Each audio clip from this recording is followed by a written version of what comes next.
The recent thing they did, okay, we're going to bomb the Iraqis. Oh, we told the Iraqis that we were going to bomb them, and the Iraqis said no, they didn't. Oh, yeah, that's right. We didn't tell the Iraqis that we were going to bomb them.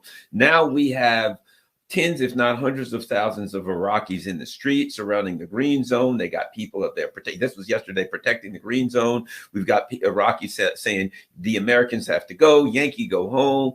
So now we have the Biden administration. We got troops in Syria illegally. We have troops in Iraq illegally, and the people in Iraq are going home. It looks like our days are numbered in the Middle East. Your thoughts about this? But and they're bombing, Yemen, which is a total waste of time because the Yemen people they're acting on principle. You're not going to bomb somebody out of their principles. They believe that it is their religious duty. I can argue that it is their legal duty under international law to do everything they can to prevent genocide. But your thoughts on these bombing runs in Iraq, and now the Iraqis are like, you got to get the hell out of here. We've had enough of this crap. It's interesting. We have American troops there. We can go through the long history of how we got there, et cetera. But the bottom line is we went there, saying that we got reintroduced. Obama reintroduced American troops into Iraq in 2014 in the aftermath of the ISIS expansion. And so we went there. Just to remind people, there's an iconic photograph around Tikrit that shows American troops on one side of the road in their Humvees and all this stuff with their machine guns. And on the other side, there's people walking. And it's a group of Iraqi Quds Force. And at the head of it is Qasem Soleimani, the head of the Quds Force. And we were working with Qasem. We were on the same side fighting the same enemy, ISIS. So there was a period of time where there was a legitimate anti-ISIS coalition. We don't want to talk about how ISIS is an outgrowth of AQI, Al-Qaeda, Iraq, and how we actually facilitated that expansion of AQI into Syria as part of our strategy of bringing down Bashar al-Assad. We don't want to talk about that because that's inconvenient. Now we're talking about the anti-ISIS mission. Then we turn that, we pursue ISIS into Syria. We get into northeastern Syria. We now have to work with the Kurds, who are terrorists because they're all affiliated with the PKK, Turkish group, but we renamed them the Syrian Democratic Forces so that we can work with them. But it's not really about ISIS at this point in time. It's about seizing the oil so that we can destabilize Bashar al-Assad.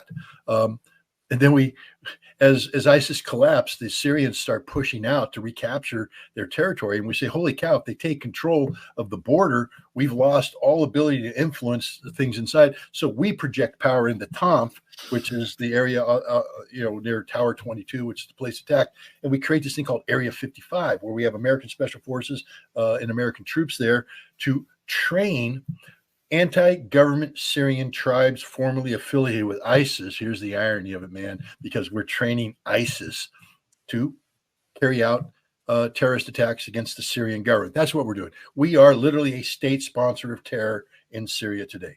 Honest to God, war criminals, the whole thing. Now, the average American soldier there doesn't see it that way. They're just obeying orders. But I'm just here to tell the American audience that we are committing war crimes on a daily basis. We are illegally occupying Syria. We have no legal jurisdiction there. The Syrian government did not invite us. They want us to leave, but we continue to stay there. So now we have that presence there. We start bombing as a way of deterring. We support this genocide in Gaza. The militias rise up and say we don't support that. They attack us, and we lost 3 American service members. Tragic. What was our response? Now, I would imagine that the discussion is, how do we do force protection? That's always how do we do force protection? How do we protect these troops?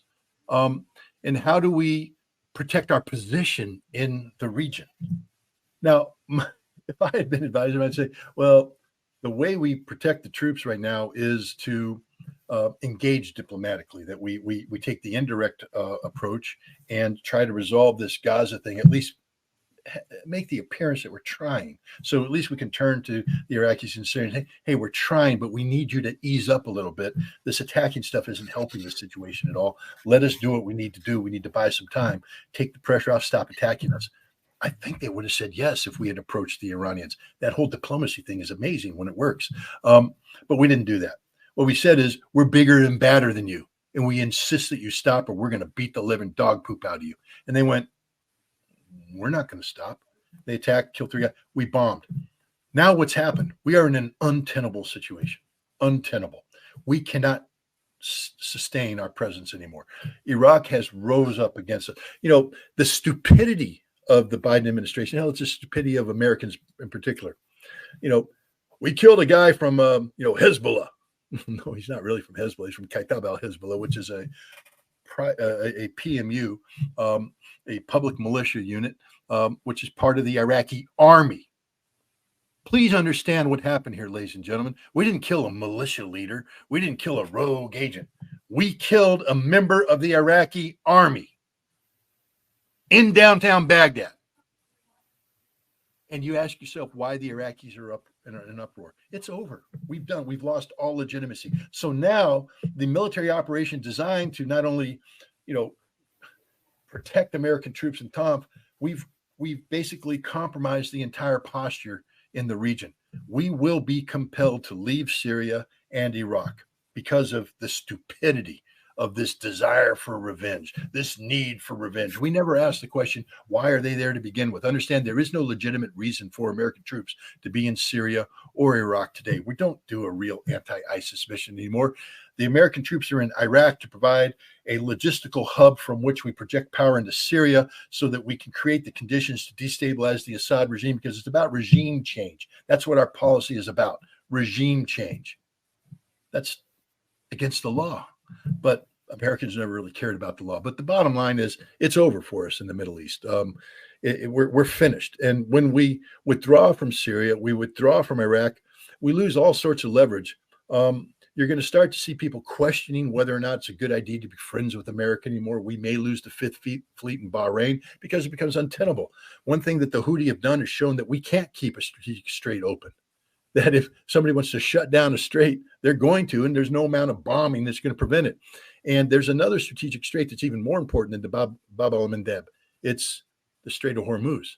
And for years, the United States Navy said, we guarantee that if Iran ever tries to shut it down, we will keep it open. The whole world knows that that guarantee is worthless, that if Iran wants to shut it down, it's shut down, and there's nothing the United States can do to keep it open. If they shut that down, the global economy collapses. So, we are dumber than dirt, literally. This USA chest thumping, we got to avenge 3 American service members murdered. Well, they're murdered because of our policy.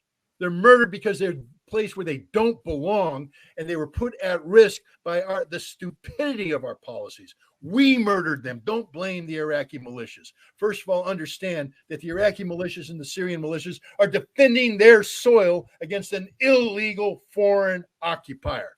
They're more American than we are, because that's what we would do if somebody illegally occupied.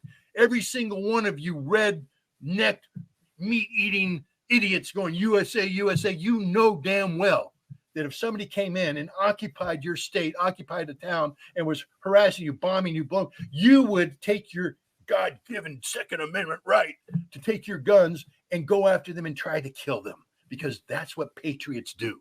These aren't terrorists.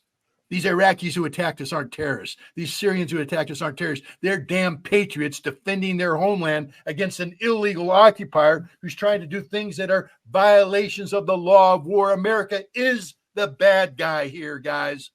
And the shame is 3 Americans who aren't part of the decision makers, who are truly innocent in this regard, even though they wear the uniform, they're dead.